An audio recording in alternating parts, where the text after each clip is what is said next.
We have Nick Rivero coming up from MEPTIK. If you've been at our other framework events, you'll remember he was with us in June presenting, and we're really thrilled to have him back. He's going to be taking kind of a deep dive into a business discussion. It's been an interesting time, of course, for all of us in the pandemic. And I think MEPTIK's philosophical approach to business has propelled them through this time and even grown their business. So his topic, converting ideas into business, I think will be really valuable for our listeners today, especially as they're planning into next year and this strange time we're dealing with. So let's bring Nick in. Hey there. Hey Laura. Hey Ash. How are you doing? Great to have you back. Thank you. Great to be here. All right, we'll give the floor to you. Thank you for being here. We'll talk to you in half an hour. Sounds good. So hey everybody. Thank you. So hey everybody, it is great to be here. Great to be joining again.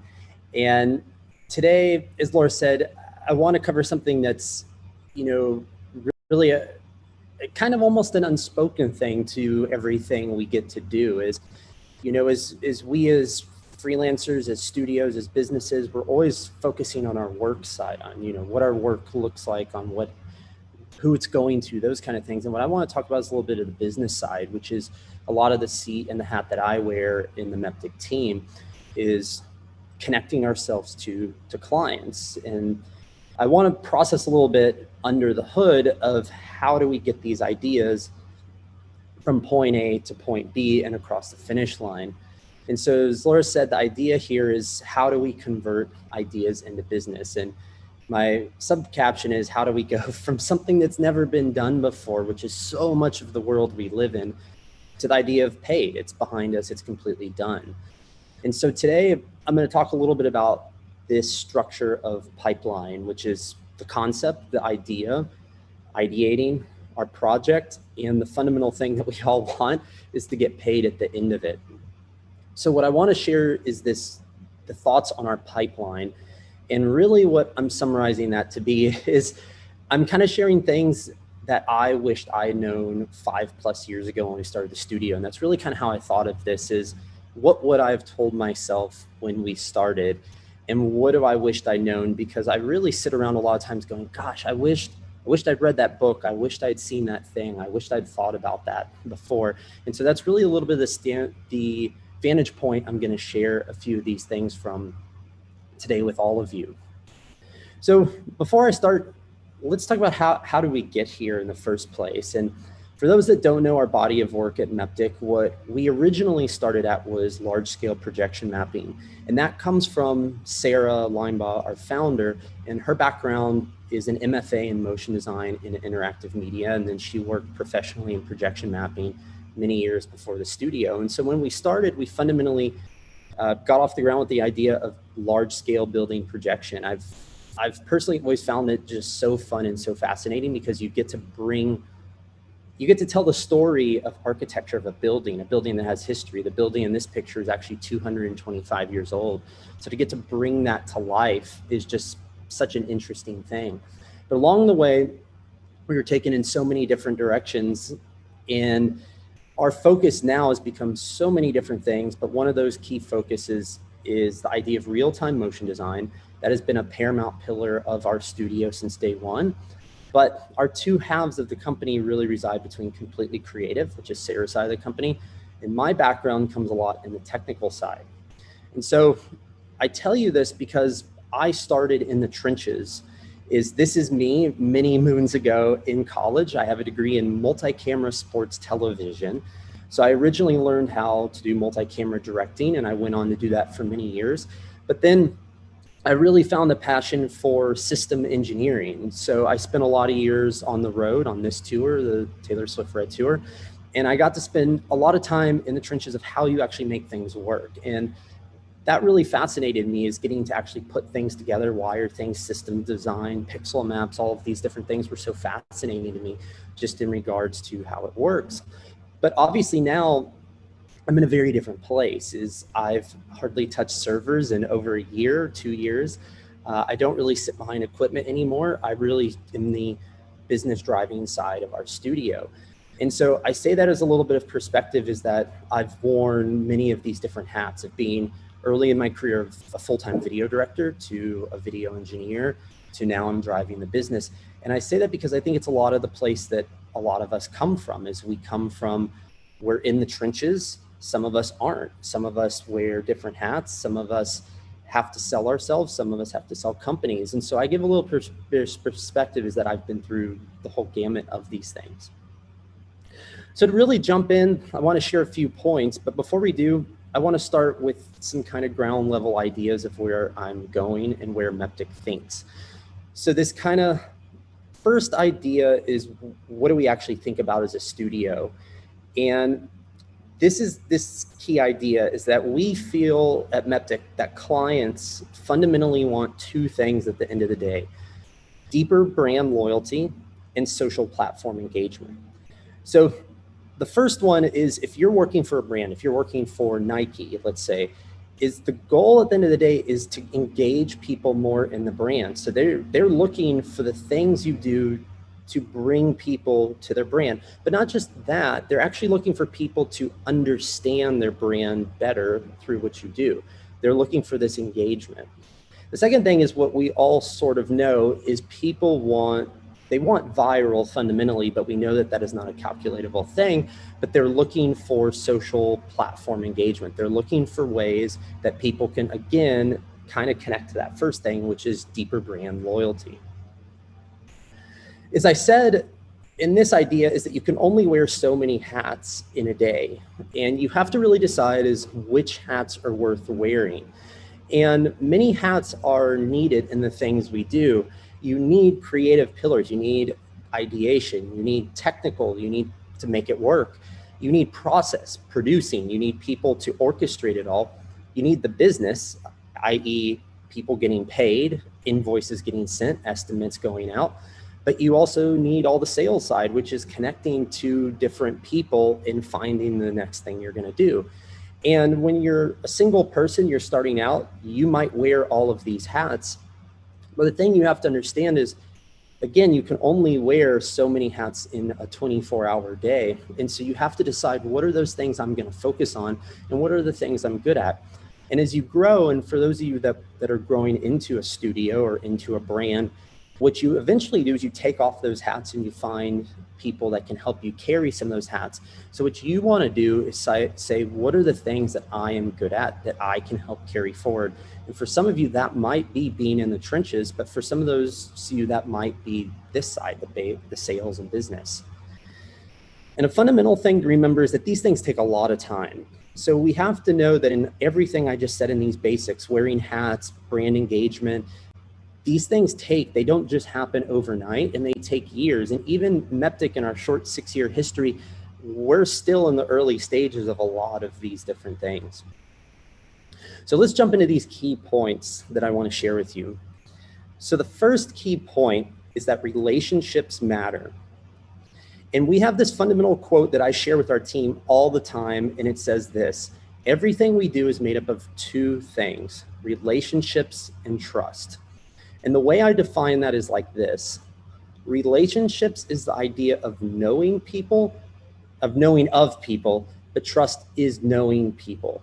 So the idea of a relationship is, I get to know you. We might exchange information. We maybe got to know each other on social media, but there isn't anything really deep there. It's really surface level. I've connected to you. I have a connection. I might be able to say, hey, I've seen you somewhere. We crossed paths before.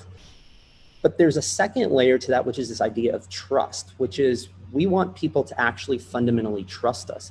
And that is how business is really built, is going, oh my gosh, I remember my friend Laura, my friend Ash. You actually have these connections deeply to people that you trust them. You want to give them work. You want to help them. And that is a fundamental thing in the business world, which I'll circle back to a little bit later, is this idea that things are built on me knowing you, but then me deeply knowing who you are. And with relationships, we have to understand this, is that people will move on. They'll move on from the companies they start, from the businesses they work for. But at the end of the day, you always know that same person. And so what I fundamentally look for is the idea that you want to figure out what makes people tick. So you want to peel away the work layer. You want to peel away the hey, I work for this company, or I'm this freelancer, this, and you want to get to know them. Is, you know, for some people it might be their work, but for a lot of people it might be things that are much deeper. And what that does is it actually builds the idea of trust, is you're actually getting to know them so that the next time you catch up with them, it's not just, hey, how's work, how's life, but it's, hey, how's your family? How are things going? How's the move to LA been? It's really knowing what is going on in their life. The second pillar I'll say is selling isn't really what you think. And I think this was a really big misconception I had when I started the studio, is I thought that selling was this idea of being a used car salesperson. You put on your plaid jacket and you go out and you try to sell, you know, please buy what I'm doing. But it's really not.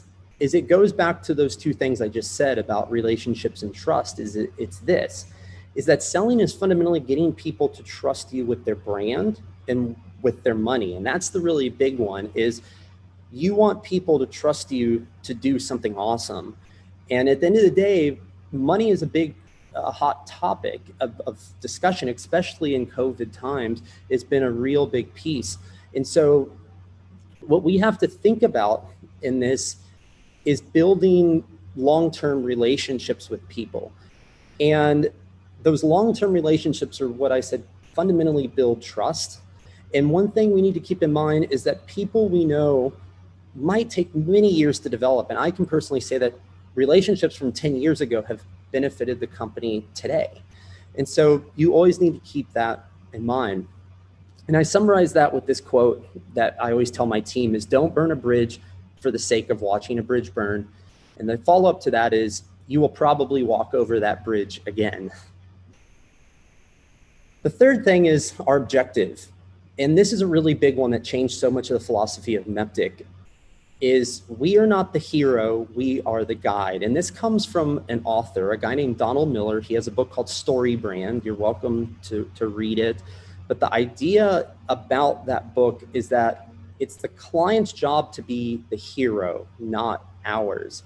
And I'm going to kind of jump through this quote he has that says, your audience is Luke Skywalker, you get to be Yoda. It's a small but powerful shift. This honors the journey and struggles of our audience and allows us to provide the product or service they need to succeed. It's really this idea that we are to guide them to the solution, but we're not to steal the spotlight, because the client wants to be in the spotlight. They're the one who wants to have the shining star of look at what we did, and it's our job to carry them there. And that is something that I had a big fundamental shift with many years ago in MEPTIK, is transferring the light over to the client and not saying, look at how great we are. So number 4 is this idea of translation, which is, how do we translate our ideas into a project? My brother-in-law had an amazing quote years ago that's affected me, and it says this: you try to explain something that's never been done before to someone, and they look at you funny. You show them that you've done it, and they buy it. And if you don't have a proof of concept, that's a really hard thing. But at that point, you have 2 things to really sell off of, which is trust, as I mentioned, or value. So you can either be somebody who provides a value, a good price point, or an amazing feature set. But what we really try to rely on is the trust thing, is how can we leverage relationships that trust me, trust the company to do these types of things. Number 5 is this idea of conversion. And this is the idea of going from trust to an actual project. And my quote to that is, you win some, you lose more. And you have to understand that this does happen, is that you're not going to get every single project. You're not going to get every ask. Not every friend is going to translate into a project. It's about connecting to the right people. And you do need to follow every lead. You do need to pursue these things, and you do need to reach out, but you also need to be efficient through your time. And What we try to do is really keep track of relationships quite a bit. So I'm going to talk about in a second a lot of our backend, but we actually do a lot of work to track who are we talking to, when did we talk to them, and we reach out to those people, and we really try to keep tabs on what people kind of call touch points. And you really need to find ways to sift through that information, because I can tell you it gets very overwhelming very fast.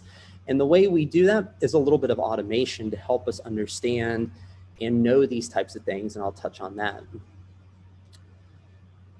So number 6 is this idea of social and marketing. It's something we all completely know about, but I want to break down what it actually does for us as a studio.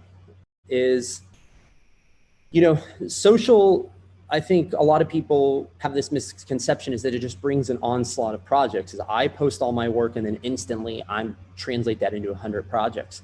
But I think what we're seeing more and more is that social just turns into validation. Is clients look at your social to understand who you are. Is they might see you on social, somebody might, but more and more what we're seeing is that it's really our portfolio. And we see this kind of philosophy that our web presence has to be in sync with all of our socials, which is our LinkedIn, our Facebook, our Instagram, Twitter, all these different things have to be synchronized, but also with our team's presence and how we all as a holistic team explain ourselves. And not only that, but how our team shows ourselves into the world has to be synchronized into this, because clients will dig. They'll dig on a tag post, see who is on your team, they'll follow those leads. We've seen it happen time and time again. And so all of these things have to be really in sync, because it's really a vetting process used more and more to validate who we are in the sales process. The 7th pillar is this idea that clients love data. And we've learned this really the hard way as a studio, of just kind of going through this and understanding this process. But if you really stop and think, is we actually live in a data-centric world, so why wouldn't people love data? And end clients really love to know all sorts of these different things, like, is my project successful? Did people watch it? Will it engage my brand? Was there ROI in this? And what they're really just trying to understand is, if I was Nike and I invested all this money to do a really cool projection mapping, they want to know at the end of the day, was it worth it? And a lot of the big brands are actually doing that on the back end. But what we try to do is actually help them understand, yeah, when you project on a building, it's really worth it. And what we actually have tried to do is quantify a lot of that data by using that in pitches and proposals, is saying, when we've done these projects, it's been watched this many times.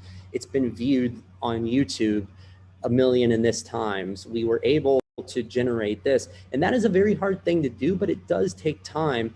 And the thing to think is to be cognizant that this thing takes time. And as you go along it, make notes of, hey, on this project, how many people watched it? And you kind of scratch those things down. And over time you go, oh, wow, we have all these metrics around it. So the kind of two last points I have is this idea of profitability. And this is a very hard one as an individual, as in a studio. And I think the simple way I can, wrap that up is, it's this idea of understanding what your time is worth. And it is a very hard thing, because we all know we put in way more hours than it's worth. But for me personally, what I actually do is I use a program called Toggle, and I actually track a lot of my time. So as I'm talking to you right now, I'm actually tracking my time so that I can actually go back at the end of the week and look at, where am I spending time? Did I waste time? Did I spend more time on something than I didn't think? And while we don't do that minutia with our team, we do that on a big picture. Is what we actually do with the team is we try to say, hey, did you work on this project all day? And that really gives us an idea of, wow, I thought you would only work on that till lunch, and it actually took you 2 days. Because then the next time we go and do it, we understand that we actually only charged a half day for something that should have been 2 days. It doesn't have to be very deep. It just has to be something you're very cognizant of. And I will just say and touch on really quick is, you have to understand in the market what things are like and what you can charge. And then you have to go back to this thing of, how long do things take? The first point is very hard and takes a lot of time. And one of the ways I do that is through trusted relationships and talking to other business partners and other colleagues about, hey, we're in the realm of thinking that we charge this or you charge that. And we try to understand from really good friends. The last thing really quick is this pipeline, is what does all of this data really look like? And so when we get an inquiry, what we try to do is disseminate that inquiry and make a plan. And showing you the back end of what we do, this is a little bit of what that system and tools we use look like. And so we have these three main ideas at the top, which are how do we actually get an inquiry into MEPTIK? The first is through web and social media. So if somebody reaches out to us on our website, on social media, we have that in one bucket. The second is we use a program called Calendarly, and people can actually schedule time. So if they already know us or we already engage with them, they can actually schedule intentional time with key people on our team. And the third is manual. So say somebody just calls us and says, can we talk? We might just manually put that in. But the first thing that happens is we use this platform some of you are probably aware of called Zapier, and it does automations to Slack. And in our Slack, it fundamentally just tells us, hey, we got an inquiry today. And what that looks like is so we get these little notifications that tell us, hey, somebody's reached out, somebody has scheduled a meeting with us, somebody has written in. And it's a really good way for multiple people on our team to see it very easily, to say, hey, we got a call to set up, we need to schedule something. From there, our data flows down to a main hub in Airtable. And in Airtable, what we do is fundamentally manage every single relationship. And I have it blurred out because this is our actual Airtable. But what we actually do is keep track of everything in every inquiry, every project. And we have a bunch of different tabs at the top where we can actually quantify clients and people, projects, all sorts of different things all in one place. And Airtable is so much better than a Google Sheet because it's a lot more like a database. You can cross-reference information across many different things. And then from Airtable, we have another set of Zapier integrations, which integrates to Drive, to our calendars. And then we do all of our project management in ClickUp. And that is how we actually delegate tasks.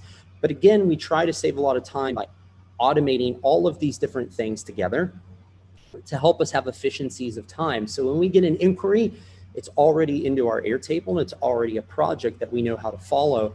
And again, information, these things take a lot to keep up with, and they do take a lot of time to set up.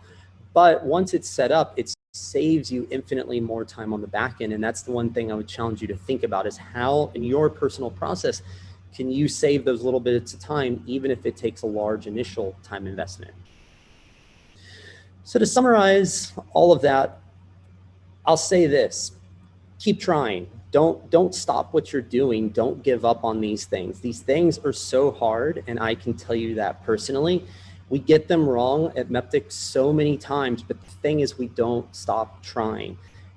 There is somebody who needs the things you do out there, and there is a market for it. There's a place. It just takes time to understand these things, and it takes time to keep refining these things. So never stop persevering and never stop learning, because the world is always moving beyond. It is always changing, and you're always having to evaluate. And so I tell you, just keep trying, keep pushing, and you're going to find a workflow that really works for you. And again, I said these are things in this workflow that I wished I known 5 years ago. And I challenge you to ask other friends, ask people around you, what are you doing? And learn from them, because that is so much of the story of how we've learned these different things. So with that, I say thank you to Framework, and I'd love to hear some questions. But you're more than welcome, everybody. You can find me on my social media accounts, which is my full name, Nick Rivero. But don't hesitate to just write into our studio at hello@meptik.com, and I'd love to hear from everyone. Thank you. Excellent. Great. Thank you so much for that. I think it is so great to take a moment and talk about just the mechanics of, having a business in all this. I don't think any of us got into this industry because we wanted to look at financial data and get turned down for pitches. But it's part of the process. We all have to learn about business when we didn't expect to. And that message of just persevering and keeping at it is so important, because if you're not used to the business side of the process, getting rejected on proposals time and time again has got to be so frustrating. And the truth is, even the most successful teams I know out there are getting 15% of their pitches are going through, maybe 20. And you're talking about, being aware of that. It's not necessarily the individual, it's the mechanics of business, and you have to just persevere. So I encourage people, share, when I post this video, share this. I think this is really valuable information for people struggling on the business side of things.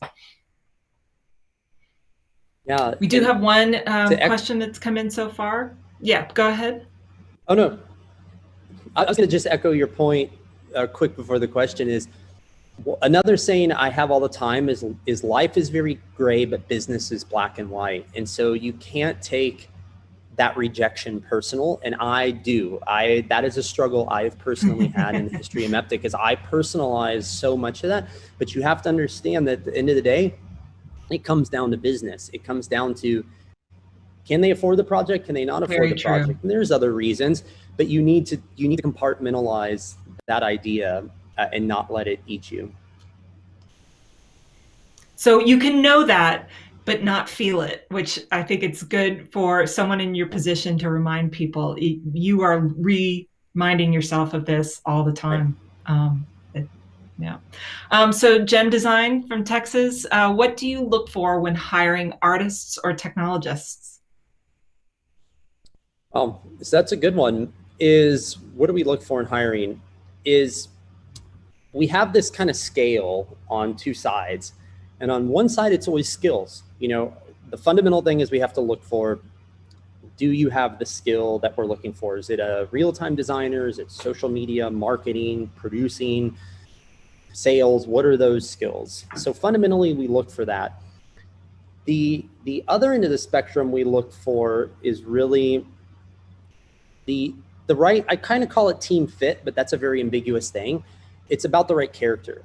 And we at MEPTIK have been so much about, a lot of times we don't just look for, hey, do you have the skill? Is we look to, do you have the right character? Do you have the right team fit to be a part of the team? And you might not have the skill, but do we trust you? Do we see that spark that you can get there, or you might be there? And I can tell you that in MEPTIK's history, some of our most talented people didn't know anything about very specialized things when they started the company 1, 2, 3 years ago. And so we really kind of balance this scale of looking at the things that we need versus who you are as a person. And Sarah, as I mentioned, founder, we really teeter on those two sides of things. So Sarah really hones in on the skill side, and I really hone in on the character and the fit side. Excellent. Well, we're close to wrapping up. Ash, any other questions you might have before we? Not really. I mean, I could find in presentation. I wish I knew that stuff when I started. It would save me a lot of time.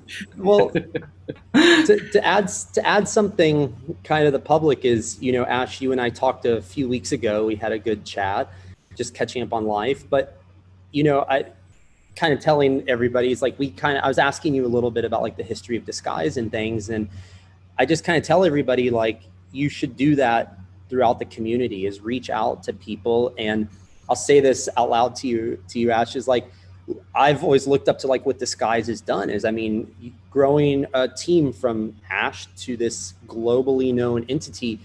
I challenge everybody around you to go reach out to people around you and understand why they do the things they do, because I'm fascinated by your story, Ash, and your story too, Laura, of what you all have done in your careers in history and changing the world. And I learn a lot from you all that I don't even know you realize affects things we do at MEPTIK and just how we process and think. And so I think I challenge everybody around us to go do the same, is learn from those around you.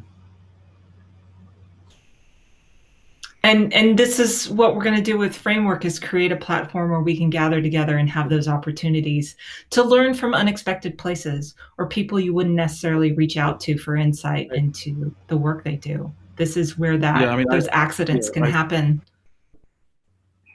100%, agree with that, because nobody comes up with ideas by themselves. You come up with ideas in response to a situation that you've been thrown into with somebody, and you've got to think fast to save your life, and that's what you come up with new stuff, and that's been the story throughout. And I think everybody can do that.